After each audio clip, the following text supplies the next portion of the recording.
Amados irmãos e irmãs, que a paz do Cristo ressuscitado esteja no coração de cada um.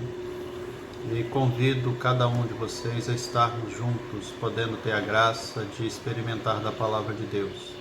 Meu nome é Nivaldo, sou membro do grupo de oração Fonte de Água Viva, aqui em Santa Cruz, e estou aqui para servir.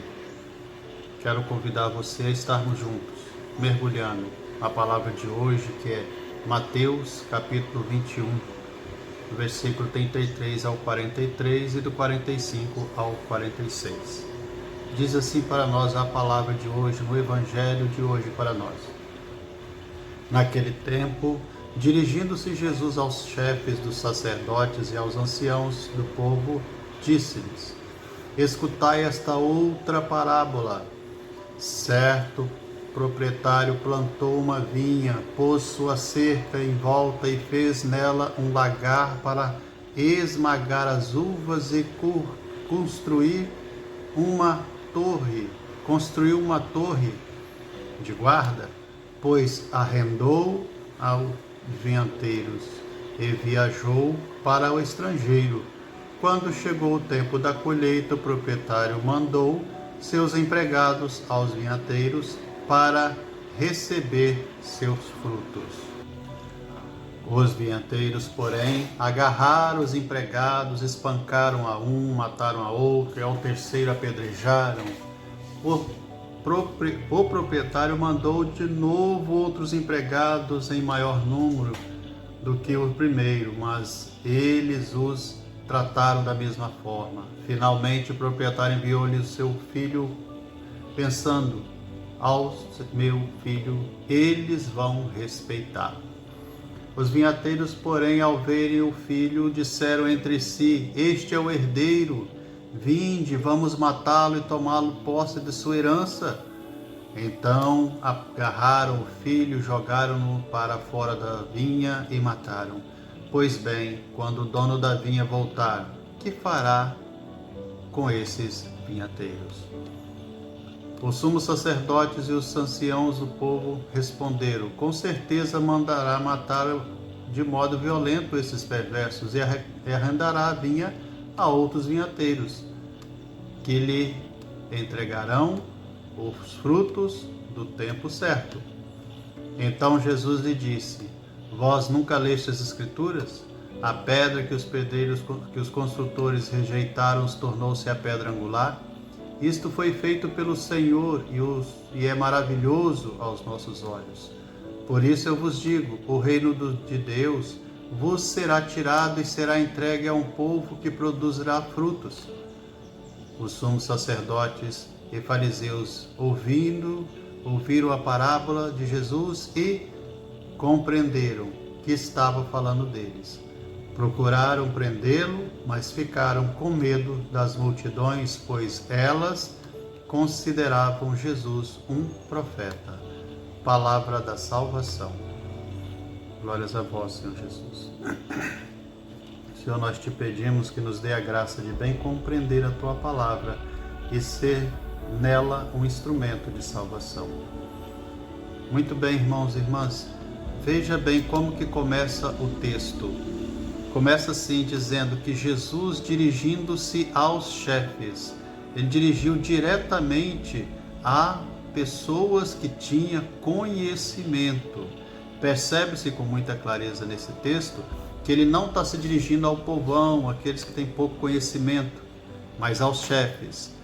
E ao dirigir-se a eles, diz o texto, contou-se outra parábola. Nos leva a compreender o seguinte: provavelmente Jesus já estava insistindo com eles há tempo. Estava tentando dar a eles oportunidade de compreender a situação há tempos. Mas eles, se fazendo de sonso, ou às vezes simplesmente não dando atenção, Jesus então encontra um outro jeito de levar a palavra para atingi-los. E nessa outra parábola, então, ele conta essa parábola dos vinhateiros. E o que significa?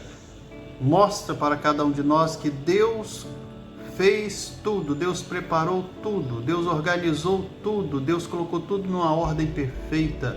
Deus deu essa ordem perfeita, pegou todo esse trabalho muito bem feito e entregou a pessoas escolhidas, as pessoas que eram confiantes, pessoas que acreditavam que iam ser boas cuidadoras, que iam tomar conta com carinho das coisas sagradas.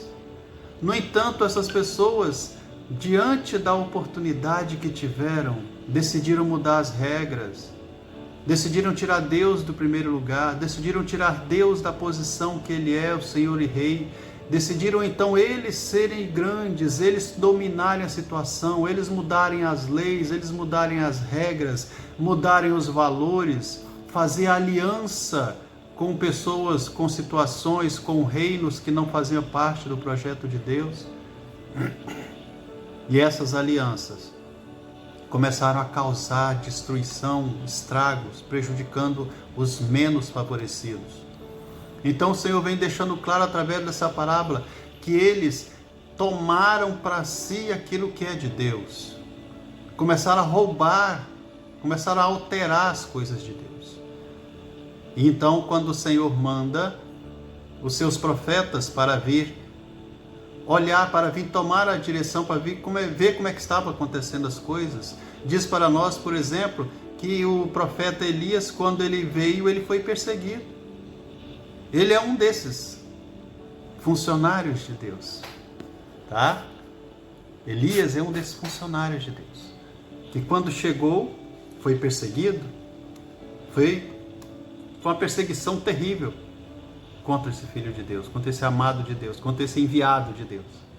Dizem da palavra de Deus que ele também enviou Jeremias, por exemplo, e quando perceberam que Jeremias estava incomodando, ao deixar bem claro qual era o projeto de Deus, eles pegaram Jeremias e jogaram dentro de uma cisterna, para ver se calava Jeremias. Veja bem, tentaram calar Elias, depois calar Jeremias. Ainda diz para nós mais à frente, por exemplo, que Azarias, também movido pelo Espírito Santo, ele foi levado à porta do templo para anunciar àqueles homens, aqueles chefes, que eles estavam no caminho errado, estavam fazendo aliança com quem não devia, estava deixando Deus para depois. Então, na hora que ele faz essa proclamação por ordem de Deus, movido pelo Espírito de Deus, imediatamente esses chefes, esses conhecedores, esses doutores, eles imediatamente tomam a decisão de apedrejar Azarias na porta do templo. Está dando para entender agora por que o texto vem falando dessa forma conosco no dia de hoje? Os escolhidos de Deus, quando são levados a falar o que Deus manda, muitas vezes isso vai acontecer. Serão perseguidos, serão massacrados, serão apedrejados, serão difamados. E o texto continua dizendo que também seria enviado o herdeiro. Quem é o herdeiro do tempo que nós estamos? O próprio Jesus. E ele deixa bem claro, esse herdeiro, mesmo que o matem, ele ressuscitará. Estamos vivendo no tempo da quaresma, o tempo que nós precisamos refletir. Mesmo que matem o herdeiro, esse herdeiro não se perderá, ele não será calado. Jesus nunca será calado, será impossível calar o nosso Rei, o nosso amado. E o final do texto de hoje, inclusive, deixa bem claro um detalhe. Esses que estão no poder, esses que estão massacrando, esses que estão roubando, esses que estão traindo, esses que estão perseguindo, eles cairão, eles perderão o seu posto. E somente o sagrado, somente aquele que está com a mão certa, somente aquele que é escolhido para permanecer, permanecerá. E é o herdeiro, e junto com eles, aqueles que também estão nos braços, porque ele veio para salvar aqueles que querem a salvação. E você quer? Deixa o Senhor Jesus, então, ser aquele que vai te conduzir. Apoie-se nele e o que ele mandar você fazer, faça. Se vai ser perseguido ou amado, não importa. O que importa é que você faça o que Deus mandou. Obedeça às ordens do Senhor e nada se perderá. Seja abençoado, seja glorificado o nome do Senhor e que a sua vida receba nesse instante a glória do nome de Deus e que a coragem espiritual repouse sobre ti, te mantendo de pé com a alegria da salvação. Em nome do Pai, Filho e Espírito Santo. Amém. Vivamos em paz e que o Senhor nos abençoe e nos guarde. Amém.